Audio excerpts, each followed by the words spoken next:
মোড় কিন্তু ঘুরিয়ে দিল, যেখানে কুন্তির সেবায় যত্নে ভালোবেসে তিনি কুন্তিকে একটা বর দিলেন যে তুমি যখনই কোনো দেবতাকে ডাকবে সেই দেবতা কিন্তু তোমার কাছে আসবে এবং সেই দেবতার মাধ্যমে তোমার একটা সন্তান হবে। তো এই কথা বলার পরে কুন্তি তখন বয়সে অনেক ছোট এবং কুন্তির মনে হলো যে আচ্ছা দেখি তো এরা আদৌ কাজ করে কি না। তখন তিনি এক সময় নির্জনে সূর্যদেবকে ডাকলেন এবং সূর্যদেবকে ডাকার পরে সূর্যদেব বলছেন হ্যাঁ বলো যে তোমার কী করতে পারি। তো তখন কুন্তি বলছেন যে দেখুন আমার খুব বড় ভুল হয়ে গেছে, আমি কিন্তু জানতাম না যে এটা কাজ করে কি না। হ্যাঁ, তো আমি কৌতূহল বশে এটা করে ফেলেছি, আপনি দয়া করে ফিরে যান।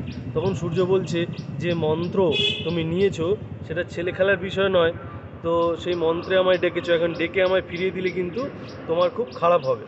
হ্যাঁ, তো সূর্য এরকম ভয় দেখালেন। তো তারপরে বললেন, তারপরেও কুন্তি বলছেন মানতে চাইছেন না। তো তখন সূর্য বলছেন দেখো তোমার কোনো ক্ষতি হবে না এবং তোমার কুমারিত্ব বজায় থাকবে। এই কথা বলার পরে কুন্তি মানলেন এবং তাদের সঙ্গে সঙ্গেই এক সন্তান প্রসব করলেন কুন্তি, যাকে আমরা কর্ণ বলে জানি। তো কর্ণর সঙ্গে কিন্তু নিজের সঙ্গে কবচ এবং একটা কুণ্ডল নিয়ে জন্মেছিলেন। তো এই কবচ কুণ্ডলটা নিয়ে জন্মানোর পরে কুন্তি